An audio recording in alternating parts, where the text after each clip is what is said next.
আসসালামু আলাইকুম রহমতুল্লাহি ওবরাকাতুহ। আলহামদুলিল্লাহি ওয়াহদা ওয়াসসালাতু ওয়াসসালামু আলা মান লা নাবিয়্যা বা'দা ওয়া আলা আলিহি ওয়া সাহবিহি ওয়া মাওয়ালা। 13 নম্বর, আল্লাহ সুবহানাহু ওয়া তাআলাকে দেখতে চাইলে, আল্লাহর সাথে সাক্ষাৎ করতে চাইলে সালাত আদায়কারী হওয়া লাগবেই। কোনো সালাত আদায় করে না বা বেনামাজি এরকম ব্যক্তি আল্লাহকে দেখবে না। আল্লাহ রসুল সাল্লাল্লাহু আলাইহি ওয়াসাল্লাম বলেন, ইন্নাকুম সাতারাউনা রাব্বাকুম কামা তারাউনা হাযাল কামার। এই পূর্ণিমার চাঁদকে তোমরা যেভাবে দেখতেছ, তোমরা তোমাদের রবকে আল্লাহ রাব্বুল আলামিনকে অচিরেই তোমরা দেখতে পাবে। সুবহানাল্লাহ। তো যদি দেখতে চাও তাহলে দুইটা কাজ করবা। সে দুইটা কাজ কি? আল্লাহ তুগলাবু আলা সালাতিন কাবলা তুলুইশ শামসি ওয়া কাবলা গুরুবিহা ফাফআলু। আল্লাহ সুবহানাহু ওয়া তাআলাকে যদি দেখতে চাও তাহলে সূর্য ওঠার আগে এবং সূর্য ডুবার আগে যেই দুইটা সালাত আছে, এই দুইটা সালাতের উপরে দুনিয়ার কোনো কিছুকে প্রাধান্য দিবে না। তাহলে এই দুইটা কোন সালাত? ফজর আর আসর। সূর্য ওঠার আগে, সূর্য ডুবার আগে। সূর্য ওঠার আগের যে সালাতটা সালাতুল ফজর, এখানে মানুষ সালাতের চাইতে ঘুমকে প্রাধান্য দেয়। আল্লাহ রসুল সাল্লাল্লাহু আলাইহি ওয়াসাল্লাম বলছেন যে ওই সালাতের থেকে কোনো কিছুকে প্রাধান্য দেওয়া যাবে না যদি আল্লাহকে দেখতে চাও। অর্থাৎ আল্লাহ রাব্বুল আলামিনকে দেখতে হলে ফজরের আজান দেবে, উঠে যেতে হবে। আর আসরের সময় মানুষ দুনিয়াবি বিভিন্ন কর্মকাণ্ডে ব্যস্ত থাকে। ব্যস্ততার কারণে মানুষ আসরকে দেরি করতে করতে করতে করতে একসময় আসর ওয়াক্ত চলে যায়। এবং বিশেষ করে আমাদের এই দেশে আসর যত দেরি করতে পারে তত খুশি, যত দেরি করতে পারে তত খুশি। কিন্তু আসরও আউয়াল ওয়াক্তে আদায় করাটা নবী সাল্লাল্লাহু আলাইহি ওয়াসাল্লামের সুন্নাহ। এই জন্য এই দুইটা সালাতের গুরুত্ব যত বেশি আরোপ করবে, তত আল্লাহ রাব্বুল আলামিনকে দেখা তার জন্য আল্লাহ পাক সহজ করে দিবেন। 14 নম্বর, কোনো ব্যক্তি যদি সলাতুল আসর ছেড়ে দেয়, তার ওই দিনের যা আমল করছে সব শেষ। মানে কালকে আসরের পর থেকে আজকে আসর পর্যন্ত যা করছে, ধরেন আল্লাহ রাস্তায় সদাকা করছে, আল্লাহ রাস্তায় দান করছে, মানুষের উপকার করছে, ভালো ভালো অনেক কাজ করছে, জাকাত দিছে বা যা কিছু করছে, অথবা সে জুমার নামাজও পড়ছে কিন্তু আসর পড়ে নাই ইচ্ছাকৃতভাবে। সহিহ আল বুখারীর হাদিস, আল্লাহ রসুল সাল্লাল্লাহু আলাইহি ওয়াসাল্লাম বলেন, মান তারাকা সলাতাল আসরে ফাকাদ হাবিতা আমালু। যেই লোক সলাতুল আসর ছেড়ে দিল, তার সমস্ত আমল নষ্ট হয়ে গেল। তাহলে প্রতিদিন যত আমল করবে, আসরের ওয়াক্ত আসলে সব ডিলেট। যা আমল করছে, আসরের নামাজ পড়ে নাই, আসরের সালাত আদায় করে নাই, তো তার সমস্ত আমল বাতিল হয়ে গেছে। তাহলে যে লোকটা এইভাবে সালাত ছেড়ে দিচ্ছে প্রতিদিন, কিয়ামতের ময়দানে তার আমল নামায় কোনো আমল খুঁজে পাওয়া যাবে না, সব আমলই তো শেষ হয়ে যাবে। 15 নম্বর, আল্লাহ রাব্বুল আলামিনের সাথে বান্দা যদি মুনাজাত করতে চায়, মানে আল্লাহ সুবহানাহু ওয়া তাআলাকে যদি বান্দা গোপনে কথা বলতে চায়, আল্লাহর সাথে কিছু আলাপ করতে চায়, তা আল্লাহ রাব্বুল আলামিনের সাথে বান্দার এই আলাপের মাধ্যমটা হলো সলাত। সলাতের আরেক নাম মুনাজাত। সলাতের আরেক নাম মুনাজাত। কিন্তু আমরা বাঙালি মুনাজাত না বোঝার কারণে সালাম ফিরে তারপরে মুনাজাতের জন্য বসে থাকে। সালাম ফিরাইলে তো মুনাজাত শেষ হয়ে গেছে, মানে লাইন কেটে গেছে। তাকবীরে তাহরিমা বলছেন আল্লাহর সাথে লাইন সংযোগ স্থাপন হয়ে গেছে। তাহরিমা মানে কি? হারাম করে দেওয়া।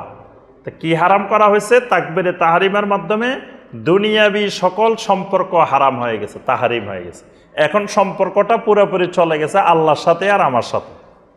সালাম ফিরে ফেলছেন মানে আল্লাহর সাথে লাইন কেটে গেছে, বাস মোবাইলের আলাপ শেষ। সালাম ফিরানো মানে বিদায় নিলাম আল্লাহর থেকে। তো এরপরে আর কি মুনাজাত? মুনাজাত তো হবে এর ভিতরে, সলাতের মধ্যেই হবে। এই জন্য নবী সাল্লাল্লাহু আলাইহি ওয়াসাল্লাম বলছেন, বান্দা যখন সলাতে দাঁড়ায়, ইন্নাহু ইউনাজি রাব্বাহু, বান্দা তার রবের সাথে মুনাজাত করে, তার রবের সাথে আলাপ করে। তাহলে এই সলাত কি করে? বান্দার সাথে আল্লাহ রাব্বুল আলামিনের সাথে মুনাজাত। বান্দা বলে আলহামদুলিল্লাহ রাব্বিল আলামিন, আল্লাহ পাক বলেন হামেদানি আব্দি, আমার বান্দা আমার প্রশংসা করছে। ওয়ালি আব্দি মা সালা, আমার বান্দা যা চায় আমার বান্দার জন্য আমি দিব। এভাবে বান্দা একটা বলে আল্লাহ একটা বলেন, বান্দা একটা বলে আল্লাহ একটা বলেন, বান্দা আর আল্লাহর মধ্যে কথাবার্তা চলতে থাকে এবং বান্দা যা চায় আল্লাহ রাব্বুল আলামিন তা দান করেন। এই জন্য নবী সাল্লাল্লাহু আলাইহি ওয়াসাল্লাম বলতেন আরিহনা বিসসালাহ, আমাকে সলাত দ্বারা তোমরা প্রশান্তি দাও। মানে নবী সাল্লাল্লাহু আলাইহি ওয়াসাল্লাম কোনো ব্যস্ততার মধ্যে থাকলে, কোনো পেরেশানির মধ্যে থাকলে সাথে সাথে সলাতে দাঁড়ায় দিতেন আর বলতেন আরিহনা বিসসালাহ। মানে সলাত আদায় করলে নবী সাল্লাল্লাহু আলাইহি ওয়াসাল্লাম তখন মনে হতো যে তার ব্রেনটা একেবারে ফ্রেশ হয়ে গেছে, সমস্ত দুশ্চিন্তা মুক্ত হয়ে গেছে, কেন রবের সাথে একটু কথা বলে নিছে। দেখবেন আপনার আমার যত টেনশন থাকুক, যত পেরেশানি থাকুক, প্রিয় মানুষ যায় যে কারো প্রিয় মা বাবা, সন্তান বা স্ত্রী, এদের সাথে কথা বললে তখন দেখবেন যে আপনার ওই পেরেশানি চিন্তা অনেকটুকু কমে গেছে। একজন ইমানদারের, একজন মুমিনের সবচাইতে প্রিয় হলো আল্লাহ রাব্বুল আলামিন, তার মাহবুব আল্লাহ সুবহানাহু ওয়া তাআলা। তা আল্লাহর সাথে সে যখন একটু কথা বলে তখন তো তার সব দুশ্চিন্তা কেটে যায়। এই জন্য নবী সাল্লাল্লাহু আলাইহি ওয়াসাল্লাম যে কোনো পেরেশানিতে সলাতে দাঁড়িয়ে যেতেন আর বলতেন আরিহনা বিসসালাহ। তাহলে এই মুনাজাতের মাধ্যম, আল্লাহর সাথে কথা বলার, আল্লাহর সাথে সম্পর্ক গড়ে তোলার, আল্লাহর নৈকট্য প্রাপ্ত হওয়ার মাধ্যম হলো কি? সলাত। 16 নম্বর, কিয়ামতের ময়দানে নবী সাল্লাল্লাহু আলাইহি ওয়াসাল্লাম উম্মতকে চিনবেন কিসের মাধ্যমে? গোররাম মুহাজ্জালিন, মানে চেহারার ওজুর অঙ্গগুলোর শুভ্রতার মাধ্যমে আল্লাহ রাব্বুল আলামিন বান্দাকে, নবী সাল্লাল্লাহু আলাইহি ওয়াসাল্লাম উম্মতকে চিনবেন। লম্বা একটা হাদিস আছে, আল্লাহ রাসূল সাল্লাল্লাহু আলাইহি ওয়াসাল্লাম একদিন কবরস্থানে গেলেন, কবর জিয়ারত করলেন, দোয়া করলেন। পরে নবী সাল্লাল্লাহু আলাইহি ওয়াসাল্লাম বললেন আমি যদি আমার ভাইদেরকে দেখতাম। সাহাবায়ে কেরাম বললেন আমরা কি আপনার ভাই না? নবী সাল্লাল্লাহু আলাইহি ওয়াসাল্লাম বললেন না, আমার ভাই হলো যারা পরবর্তীতে আসবে, যারা আমাকে দেখে নাই। তো সাহাবায়ে কেরাম জিজ্ঞাসা করলেন কাইফা তাআরিফুহুম, আপনি তাদেরকে চিনবেন কেমনে? আপনি তো তাদেরকে দেখেন নাই, আপনার উম্মতগুলো চিনবেন কেমনে? তখন নবী সাল্লাল্লাহু আলাইহি ওয়াসাল্লাম বললেন যে তারা কিয়ামতের ময়দানে আমার সাথে এমনভাবে আসবে যে ফাইন্নাহুম ইয়াতুনা গুররাম মুহাজ্জালিনা মিনাল ওযু, তারা যে সালাতের জন্য ওযু করবে এই ওযুর অঙ্গগুলো থেকে শুভ্রতা বের হতে থাকবে। সুবহানাল্লাহ। তাহলে কেউ যদি সালাত আদায়কারী না হয় তাহলে নবী সাল্লাল্লাহু আলাইহি ওয়াসাল্লাম তাকে কিয়ামতের ময়দানে উম্মত হিসাবে চিনবেন না। 17 নম্বর, তাবলুগুল হিলিয়াতু মিনাল মুমিন, আমরা তো এখন অলংকার পরিধান করে কাদেরকে? মহিলাদেরকে, কিন্তু জান্নাতীদের পুরুষদেরও অলংকার থাকবে। দুনিয়াতে পুরুষদের জন্য এই অলংকার ব্যবহার করা হারাম, চুড়ি ব্যবহার করা, কানের দুল ব্যবহার করা, তারপরে আরো বিভিন্ন যে চেইন আরো তো বিভিন্ন কিছু আছে না, এগুলো পুরুষের জন্য জায়েজ নেই। কিন্তু আল্লাহ পাক জান্নাতি পুরুষদেরকে অলংকার পরাইবেন। নবী সাল্লাল্লাহু আলাইহি ওয়াসাল্লাম বলেন তাবলুগুল হিলিয়াতু মিনাল মুমিন হাইসু ইয়াবলুগুল ওযু, একজন ইমানদারের ওযু যতদূর পৌঁছে আল্লাহ পাক তাকে তার অলংকারও ততটুকু পৌঁছাবেন। সুবহানাল্লাহ। মানে ওযুর অঙ্গগুলোতে আল্লাহ রাব্বুল আলামিন অলংকার পরাই দিবেন জান্নাতের মধ্যে। সুবহানাল্লাহ। তাহলে যে ওযু করে নাই সে অলংকারও পাবে না, অলংকার থেকে মাহরুম। অলংকার পাবে না মানে সে জান্নাতে গেলেই তো অলংকার পাবে, সে তো জান্নাতে যেতে পারবে না। সুতরাং অলংকার পাওয়ারও সম্ভাবনা নাই। 18 নম্বর, যিনি সলাৎ কায়েমকারী হন তিনি হয় আজান দাতা হবেন অথবা আজানের জবাবদাতা হবেন। হয় মুয়াজ্জিন হবেন, না হয় মুয়াজ্জিনের আজানের কি করবেন? জবাব দিবেন। এই মুয়াজ্জিনের আজান দেওয়ার মধ্যে অনেক অসংখ্য ফজিলত। কিয়ামতের ময়দানে মুয়াজ্জিনের গাঁটটাকে আল্লাহ রাব্বুল আলামিন সবচাইতে লম্বা করে দিবেন। নবী সাল্লাল্লাহু আলাইহি ওয়াসাল্লাম দোয়া করছেন আল্লাহুম্মা গফির লিল মুয়াজ্জিনিন, আয় আল্লাহ আমার উম্মতের মুয়াজ্জিনদেরকে আপনি ক্ষমা করে দেন। মুয়াজ্জিনের আরো অসংখ্য ফজিলত। আল্লাহ রাসূল সাল্লাল্লাহু আলাইহি ওয়াসাল্লাম এক সাহাবীকে বলেন তুমি তো বনে জঙ্গলে থাকো, তুমি ছাগল চড়ো বেশি বেশি, তো জঙ্গলের মধ্যে যখন আজান দিবা ফারফা সাওতাকা বিন্নিদা, জোরে জোরে আজান দিবা, কারণ তোমার আজান যতদূর পর্যন্ত শোনা যাবে, যত জিন যত ইনসান যত জিন যত ইনসান যত দূর আজান শোনা যাবে ইল্লা শাহিদ আলাহু ইয়াউমাল কিয়ামা, কিয়ামতের দিন তার জন্য সাক্ষী দিবে। সুবহানাল্লাহ। তাহলে এই আজানের ফজিলত পাওয়া যাবে নামাজের জন্য। 19 নম্বর, জামাতে সলাত আদায়। যারা জামাতে সলাত আদায় করে আল্লাহ পাক তাদের জন্য যতবার মসজিদে যায় ততবার মেহমানদারির ব্যবস্থা করেন, সকালে সন্ধ্যা। মেহমানদারি এগুলা হয়তো আমরা এখন ওই সরাসরি নিয়ে আসি না, কিন্তু এগুলো জান্নাতের মধ্যে মেহমানদারিগুলো সব কি আছে, জমা আছে। আবার আল্লাহ রব্বুল আলমিন দুনিয়ার যে আমাদের যে রিজিক, সেই রিজিকের মধ্যেও আল্লাহ রব্বুল আলমিন সেই মেহমানদারি দিয়ে দেন। কেমনে দিয়ে দেন? দেখবেন অনেকের অসংখ্য রিজিক আছে, কিন্তু সেই রিজিক খাইতে পারতেছে না, তার কাছে রুচি নেই, মজা লাগতেছে না, কিছুই লাগতেছে না। কিন্তু আল্লাহ রব্বুল আলমিন অনেককে সামান্য খাবারের মাধ্যমে তৃপ্তি সহকারে সে খাচ্ছে, আল্লাহর মেহমান। অর্থাৎ আল্লাহ রব্বুল আলমিন মেহমানদারি করেন। যার কারো বাড়িতে গেলে আল্লাহ মেহমানদারি, ওই লোক মেহমানদারি করে না। আমার বাড়িতে আপনি আসছেন, আমার সাধ্য অনুযায়ী মেহমানদারি। তাই মসজিদ আল্লাহর ঘর, তা আল্লাহর ঘরে গেলে, আল্লাহর বাড়িতে গেলে আল্লাহ মেহমানদারি করবেন না? তো এই মেহমানদারিটা যিনি বেনামাজি, তিনি এই মেহমানদারি থেকে কি মাহরুম, আল্লাহর মেহমানদারি থেকে মাহরুম। জামাতে সলাত আদায় করতে গেছেন, যতক্ষণ বসে আছেন আল্লাহর ফেরেশতারা আপনার জন্য দোয়া করতেছে যে আল্লাহ মাফ করে দাও, আল্লাহ তুমি তোমার এই বান্দারে মাফ করে দাও, আল্লাহ এই বান্দার উপরে রহম করো, দোয়া করতেছে। কিন্তু যে বেনামাজি সে তো এই দোয়া থেকে মাহরুম হয়ে যাচ্ছে। 20 নম্বর, প্রতিদিন শয়তান ঘুমানোর পরে 3টা গিরা দেয়। আমাদের শরীরের মধ্যে কয়টা গিরা দেয়? 3টা গিরা দিয়ে শয়তান মাথার পাশে দিয়ে বসে থাকে, বসে বসে ওই গিরার মধ্যে ফু দিতে থাকে, এবং এই ফুয়ের জোয়ার বাড়াই দিয়ে ফজরের আগ দিয়ে দেখবেন সারা রাত ঘুমো দেওয়া দেয় গরমে। এখন তো এসি আছে, ফ্যান আছে, একসময় তো এসি ফ্যান এসব ছিল না, মানুষের সারা রাত গরমে ঘুমে ধরতো না। আমরা ছোটবেলায় দেখছি যে হাত পাকা বালানোর পরেও ঘুমে ধরে না, ঘুমে ধরে না, ঘুমে ধরে। কিন্তু যখন আপনার ফজরের আগ মুহূর্ত হয়েছে, পাখাও লাগে না, কিচ্ছু লাগে না, অটোমেটিক ঠান্ডা হয়ে ঘুম এসে গেছে, তখন শয়তান তার ফুটা জোর বাড়াই দেয় যাতে আপনার সুন্দর মতে ঘুমটা এসে যায়, যাতে আপনি ফজরে উঠতে না পারেন।